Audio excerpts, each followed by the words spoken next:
글로벌 증시 마감 시황입니다. 이날 뉴욕에서는 분위기가 약간은 정확하게 나오지 않는 상황이었습니다. 그나마 나스닥 지수가 장 후반에 이제 반등에 성공을 하게 되면서 거래를 마쳤는데요. 자, 이날 다우 지수하고 S&P 500 지수 한 0.5% 안쪽으로 계속해서 방향성을 탐색하는 흐름이 나와줬습니다. 그리고 나스닥 지수만 거의 강보합권 수준에서 거래를 마쳤습니다. 자, 키워드는 두 가지입니다. 어제에 이어서 오늘도 물가가 되겠고요. 두 번째는 2분기 실적이 되겠습니다. 소비자 물가가 아니라 이번에는 생산자 물가 PPI가 되겠는데요. 우선 이 지표 자체가 소비자 물가 쪽에 가격 전이가 될 수 있는 그런 선행 지표이기 때문에 투자자들, 특히 이 소비자들이 많이 지켜보는 그런 지표가 되겠습니다. 석 달 만에 가장 높은 수준을 기록을 했습니다. 그만큼 소비자 물가에 전이될 확률이 높아지는 좀 안 좋고 우려되는 그런 수준으로 발표가 됐습니다. 지난 5월에 10.9%였는데 6월 들어서 11.3%로 더 늘어난 상황이고요. 소비자 물가가 이제 9%대를 올랐었고, 그리고 이렇게 뒤이어서 생산자 물가까지 11%가 올라가게 되면서 이제 연준이 계속해서 이 고강도 금리 인상을 하게 될 수밖에 없는 이제 이런 부정적인 부분을 시사했습니다. 그나마 장중에 호재가 됐던 게 이 연준 인사들의 발언이 되겠는데요. 대부분 다 매파적인 발언을 했는데 그 가운데에서 좀 좋은 부분을 시장에서 해석을 했습니다. 크리스토퍼 월러 연준 이사, 지금 75bp 인상을 여전히 지지한다 이렇게 얘기를 하고 있고, 다만 지금 시장이 좀 앞서가는 것 같다라고 얘기를 하게 되면서 지금 우려가 좀 센 것 같다라고 얘기를 했습니다. 그러니까 연준이 생각하는 온도와 시장의 온도가 시장이 조금 더 많이 걱정을 한다라는 쪽으로 해석이 됐고요. 또 제임스 블러드 세인트 여는 총재입니다. 아주 강성 매파가 되겠는데요. 현재 금리 인상에 대한 속도가 적당하다. 그러니까 75bp씩 올리는 게 적당하기 때문에 시중에 나와 있는 100bp 인상과 관련해서는 약간은 선을 긋는 모습에서 긍정적으로 해석을 했습니다. 자, 그리고 약간의 또 변화점이 나옵니다. 이것도 또 호재라고 볼 수가 있겠는데요. 연방기금 금리 선물 시장에서 연준이 7월달 FOMC 이제 얼마 남지 않았습니다. 여기에서 이제 100bp를 올릴 수 있는 그런 가능성이 어제 80%였었는데 오늘 44%로 빠르게 축소를 했습니다. 그리고 75bp 올리는 그런 가능성은 19%에서 56%까지 올라가게 되면서 100bp에 대한 부담감이 줄어진 하루였습니다. 자, 그리고 2분기 본격적인 실적 발표가 나오고 있습니다. 하지만 뚜껑을 열어보니까 상당히 아쉬운 그런 상황이 되겠습니다. 은행주들이 포문을 열었는데요. 우선 JP모건 체이스가 분기 순이익이 전년 대비 줄었다고 발표했습니다. 그리고 순이익과 영업수익 모두 다 시장의 예상치를 하회한다고 얘기했고요. 이와 비슷하게 모건 스탠리도 비슷한 하락세를 보여줬고, 이렇게 JP 모건 체이스하고 모건 스탠리 큰 은행주들이 흔들리자 전체적인 투자 심리가 전반적으로 안 좋아졌었습니다. 이런 상황에서 뱅크 오브 아메리카는 추가적으로 S&P 500 지수가 4,500포인트에서 3,600포인트까지도 더 내려갈 수 있다. 그러니까 한 5% 이상 더 내린 겁니다. 이게 그렇게 되면서 앞으로에 대한 부정적인 전망도 나왔던 하루입니다. 자, 이어서 섹터와 업종별 흐름 자세하게 들어가 보겠습니다. 섹터 평균 0.3% 하락했습니다. 그러니까 어제 하락한 거하고 거의 비슷하게 약세 흐름을 보인 것이고요. 가장 강했던 게 IT입니다. 한 1% 쪽 안 되게 올라갔고, 그 밑으로 필수 소비재.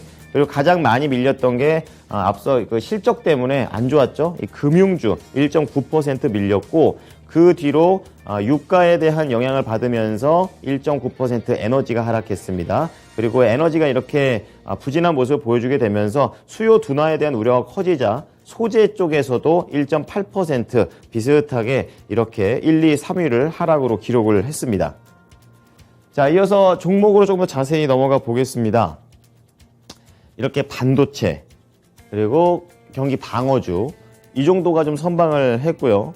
앞서 말씀드렸던 대로 왼쪽 하단에 있는 이런 은행주들, 그리고 오른쪽 끝에 있는 이런 정유 관련된 종목들이 부진했었습니다. 자, 그 가운데 오늘은 은행주부터 먼저 얘기를 해 보겠습니다. 왼쪽 끄트머리에 있는 저것이 대형 은행주가 되겠고 또 중소형 은행주가 그 옆에 붙어 있습니다. 대형 쪽에서 실적이 부실하게 나오니까 중소형까지 투자 심리가 많이 위축되어 버리는 그런 현상이 나왔습니다. 지금 JP모건 체이스 쪽에서는 실적도 안 좋았었고 또 시장 분위기가 안 좋아지니까 더 이렇게 좀 방어적인 전략을 얘기를 했습니다. 자사주 정책과 관련해서도 변동을 주게 되면서 시장에 이런 실망감을 자아내는 그런 상황을 보여줬었고요. 이로 인해서 뭐 뱅크 오브 아메리카라든지 시티은행 그리고 증권사 이 골드만삭스까지 거의 다 이런 분위기가 안 좋게 퍼져나가면서 대략 한 2% 이상의 하락률을 공통적으로 보여줬습니다. 자, 두 번째로는 IT 전체적으로 좀 보도록 하겠는데요. 이날 IT 종목들 중에서는 시가총액 1위 애플이 단독으로 올라갔고 메타 플랫폼스가 상당히 크게 밀린 그런 혼조 장세가 되겠습니다. 우선 메타 플랫폼스가 3.3%나 밀렸습니다. 증권사 영향을 좀 받았는데요. 이 코엔 측에서 이 글로벌 경기 우려, 뭐 계속해서 나오는 내용입니다. 그것 때문에 광고 사업이 또 부진하게 될 것이다. 이런 얘기가 나오게 되면서 최근 메타 플랫폼스나 광고는, 구글에 비해서 알파벳은 광고와 관련해서 좋다 안 좋다 얘기가 나올 때마다 이렇게 등락을 이어가고 있습니다. 이제 반대로 반도체와 관련된 부분이긴 한데요. TSMC 쪽에서는 호실적을 발표했고 전망도 긍정적으로 냈습니다. 이제 그렇다 보니까 동반해서 TSMC 쪽과 연결성이 있는 애플이 2.0%대 상승 흐름을 보여주면서 시가총액 1위가 이렇게 좀 2% 이상 갔기 때문에 나스닥이 그나마 장중에 강보합으로 거래를 마칠 수가 있었습니다. 자, 그리고 성장주 쪽에서는 테슬라 보겠습니다. 테슬라도 뭐 좋은 소식은 안 나왔고요.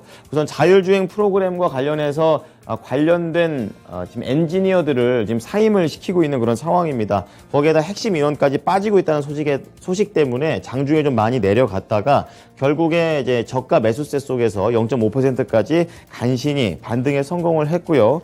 또 다른 시스코 시스템즈, 그러니까 통신 쪽과 관련해서는요, 이제 이쪽에 위치가 되어 있는데요. 지금 0.8% 밀리면서 JP모건 체이스의 이런 부진한 리포트 때문에 전반적으로 성장주 쪽에서도 그렇게 좋은 움직임은 나오지 않았습니다. 자, 그 가운데 국내하고 연결성이 높은 반도체는 잘 나와서 다행이다라는 좀 생각이 드는데요.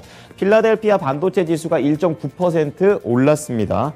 오늘도 어제랑 똑같게 전약 후강의 패턴을 보여주게 되면서 지수가 뒷심을 보여줬었는데요. 7월 들어서 이 필라델피아 반도체 지수는 조금씩 회복세를 타고 있는 그런 흐름이 나옵니다. 자, 그 와중에 비메모리와 관련해서 엔비디아가 1.3%, 연관성이 있는 AMD도 그 비슷하게 올라갔었는데요. 이제 고객들이 이 엔비디아가 만드는 이 GPU의 재고가 많다는 이유로 목표 주가를 좀 하향 조정했습니다. 하지만 역시 테슬라와 비슷하게 내려갈 만큼 내려갔다라는 그런 관점이고요. 내려갈 때마다 저가 매수세가 올라오게 되면서 특정 가격대를 계속 방어해주고 있는 상황입니다. 자, 그리고 앞서서 이 애플이 2% 올라가게 되면서 애플과 관련이 있는 다른 이제 반도체 회사들 중에서 이런 훈풍이 이어지는데요. 퀄컴이 4.4%, 그리고 아날로그 디바이스 역시 2.7% 이렇게 올라가면서 강세로 연결이 됩니다. 자, 시장이 전반적으로 방향성을 못 찾는 가운데 경기 민감주들의 상승세가 돋보였습니다.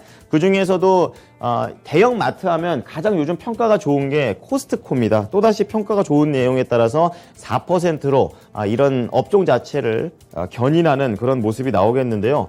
뭐 선호도도 높고요. 그만큼 회원들이 다시 한번 갱신을 하는 비율 역시 높다라는 것을 긍정적으로 보고 있습니다. 도이치은행 쪽에서 투자 의견과 목표 주가를 전부 다 올리면서 이렇게 좋은 모습을 보여줬고, 그렇다 보니까 같은 업종 내에 있는 월마트 역시 비슷한 수혜를 얻게 됩니다. 자, 그리고 마지막으로 정유주만 좀 체크를 해보겠는데요. 유가가 하락을 했고요. 거기에다가 지금 정유주와 관련해서 실적이 피크아웃 아니냐 이런 얘기들이 나오면서 이날 전반적으로 다 밀렸습니다. 대형주인 엑손모빌이 2%, 중소형 쪽에서도 이오질 리소시스가 4%, 그리고 슐럼버거가 3% 밀리면서 거래를 마쳤습니다.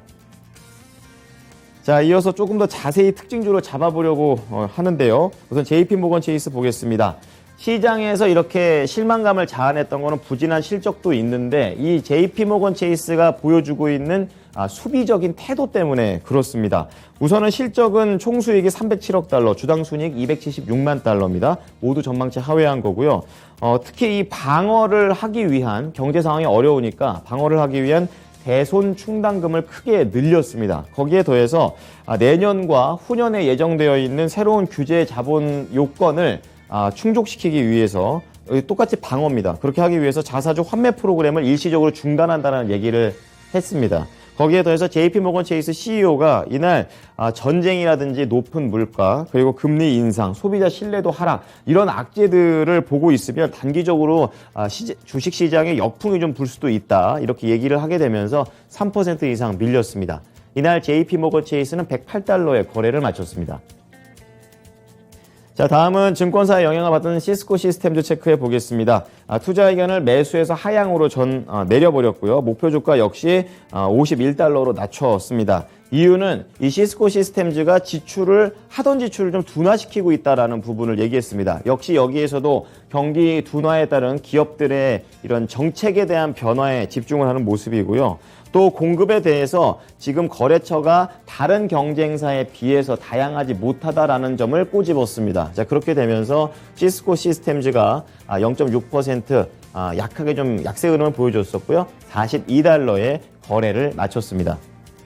자, 이어서 유럽 보겠습니다. 유럽도 1% 중반대에 좀 강한 하락세가 나오고 있습니다. 미국하고 악재를 동반해서 받고 있는 모습이고요. 또 현지 시간 21일 날 ECB 통화정책회의가 예정되어 있습니다. 여기서 금리 인상을 하는 건 거의 확실시 되어 있는 그런 상황이기 때문에 부담이 큰 상황이고요. 또 유럽은 미국에 비해서 또 러시아하고 또 연결되어 있기 때문에 에너지에 대한 그런 압박이 있는 상황에서 금리 인상까지 단행해야 되는 그런 부담이 있습니다. 그리고 EU 쪽에서는 전쟁이 계속 장기화되고 있다는 점, 그리고 팬데믹이 다시 한번 부각되고 있다는 점에서 향후 경제 성장 전망치를 하향 조정했다는 것도 또 다른 악재가 됐습니다. 자, 이어서 상품 시장 보겠습니다. 유가가 또 밀렸습니다. 0.5% 밀리면서 경기 둔화에 대한 우려를 좀 반영을 했습니다. 장 초반에는 연준의 공격적인 금리 인상 때문에 큰 폭으로 좀 하락을 했었는데요. 그나마 달러 강세 이 폭이 좀 축소가 되면서 낙폭을 줄였습니다. 95달러에 거래를 마쳤고요. 불일 가격도 역시 중국에 대한 수요가 걱정되면서 2.1% 좀 크게 빠지고 있습니다. 그리고 금값은 앞서 말씀드렸던 강달러의 영향을 받으면서 1.5% 밀렸고요. 마지막으로 국채 수익률은 이런 인플레이션에 대한 피크 아웃에 대한 기대감도 시장에 어느 정도 상존을 했었다는 것을 보여줍니다. 5.7bp 오르면서 2.9%대에서 거래를 마쳤습니다. 자, 이어서 미국 연결해 보겠습니다. SH인베스트먼트 김선영 연구원입니다. 연구원님, 안녕하세요. 예, 안녕하십니까. 네, 시장의 방향성이 잘 안 나오고 있습니다. 세부적으로 여러 가지 소식들이 있었는데요. 짚어주시죠. 예, 연방준비제도의 공격적인 금리 인상에 대한 우려와 다우지수의 구성 종목인 미국 최대 은행 JP모건의 다소 부진한 분기 실적 속에 오늘 뉴욕 증시는 혼조세를 보였습니다. 전일 CPI에 이어 PPI, 즉 생산자 물가 역시 급등세를 지속한 점이 투자 심리에 부담을 가했는데요. 노동부에 따르면 미국의 6월 생산자 물가 PPI는 전년 동월 대비 11.3%가 급등해 예상치였던 10.7%를 상회하면서 7개월 연속 10%로 웃돌았으며 전달 대비로도 1.1%가 올라 0.8%였던 시장의 당체를 크게 웃돌았습니다. 이에 따라 연준이 오는 26일과 27일에 열리는 FOMC에서 기준금리를 단 한 번에 1%포인트 올리는 이른바 울트라 스텝에 나설 것이라는 전망도 급부상하고 있는 상황입니다. 한편 JP모건이 부진한 실적으로 오늘 3.5% 급락하면서 금융업종과 주가지수 전반에 부담을 가했지만 반도체 업종의 강세로 인해 나스닥 지수는 상승 마감에 성공했는데요. 타이완 기반 반도체 업체 TSMC가 전년 동기 대비 44%의 매출 증가를 발표하면서 2.9%의 상승세를 보였으며 증권사 BMO의 매수 추천으로 AMD의 주가가 1.4% 상승하며 업종 전반을 끌어올렸습니다. 한편 크리스토퍼 윌러 연준 이사가 향후 확인되는 경제 지표에 따라 기존보다 더 큰 폭의 금리 인상을 지지할 수 있다고 말했다는 뉴스가 오늘 시장의 또 다른 하락 요인이었습니다. 그는 오늘 아이다호주에서 열린 행사를 통해 7월 FOMC에 대한 자신의 기본 시나리오는 향후에 발표되는 데이터에 의존될 것이라면서 FOMC 이전에 발표되는 경제 지표들을 보고 금리 인상 폭을 결정할 것이라면서 7월 회의 전에 소매 판매와 주택 관련 등 중요한 지표가 예정돼 있다면서 이 지표들이 예상한 것보다 상당히 강하게 나온다면 자신은 7월 회의에서 더 큰 폭의 인상으로 치우치게 될 것이라고 말했는데요. 7월 회의에서 전달의 75 베이시스 포인트 인상보다 더 큰 폭인 100 베이시스 포인트의 인상을 지지할 수 있다는 뜻으로 시장에서는 해석하고 있습니다. 한편 윌러 이사는 최근 금융시장에서 제기되고 있는 경기 침체 우려는 일축하는 가운데 미국 경제가 올해 상반기에 경기 침체에 진입하지 않았으며 경기 확장이 이어질 것을 확신하고 있다면서 긴축 속에서도 미국 경제는 연착륙을 할 것이라고 덧붙였습니다. 미국 증시에 상장된 중국 기업들의 회계 감독에 대한 미중 양국 간 협의가 난항에 봉착하고 있다고 월스트리트저널지가 보도하고 있습니다. 신문에 따르면 게리 건슬러 미국 증권감독위원회 SEC 위원장은 기자들과 만나 양국 간 회계 감독 문제 협상에 대해 아무런 진전이 이루어지지 않을 수 있다면서 자신은 특히 확신하지 않는다고 말하면서 협상 상황에 대한 질문에는 변한 것이 있다면 시간뿐이라며 둘째 연도의 중간이라고 답했습니다. 한편 미중 경제안보검토위원회에 따르면 261개 중국 기업이 현재 미국 증시에 상장되어 있으며 시가총액은 약 1조 3천억 달러로 파악된 가운데 SEC 측은 전자상거래 대기업인 징둥닷컴, 판더더, 식당 운영사 윰차이나 등 150개 정도의 중국 기업들이 요건을 충족하지 못한 것으로 파악하고 있으며 많은 시장 전문가들은 겐슬러 위원장의 이 같은 발언에 대해 협상 전략일 가능성이 있다면서 그다지 놀라운 것이 아니라는 반응을 보이고 있습니다. 네. 자, 다음은 종목으로 넘어가 보겠습니다. 이날 시장의 방향성이 좀 애매한 가운데 이 경기 방어주들, 특히 소비재 쪽에서 긍정적인 모습들이 나와줬습니다. 그 가운데에서도 요즘은 참 코스트코 얘기가 많이 나오는 것 같습니다. 어떤 소식이 추가로 있었나요? 예, 그렇습니다.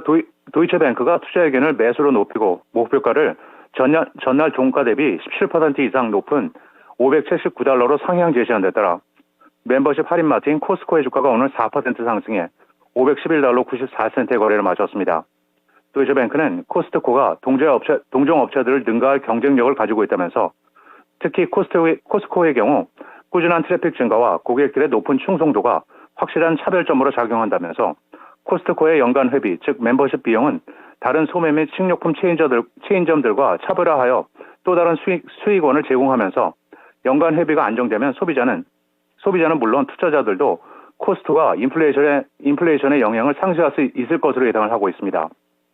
마지막으로 내일은 연방 상무부의 6월 소매 판매, 즉 리테일 세일즈가 발표되며 시장 예상은 전달 대비 0.9%의 증가이며 이어 7월 뉴욕 지역의 제조업 지표인 엠파이어 스테이트 인덱스, 노동부의 6월 수출입 물가지수, 연방준비제도의 6월 산업생산, 그리고 미시간 대학의 7월 소비자 태도지수 잠정치가 발표되며 다우지수의 구성 종목인 의료보험사 유나이티드 헬스, 뱅크 오브 뉴욕 멜론, 블랙록, 시티그룹, US뱅크코프, 웰스파고, 스테이트 스트리트, PNC 파이낸셜, 그리고 프로그레시브가 지난 분기 실적을 발표합니다.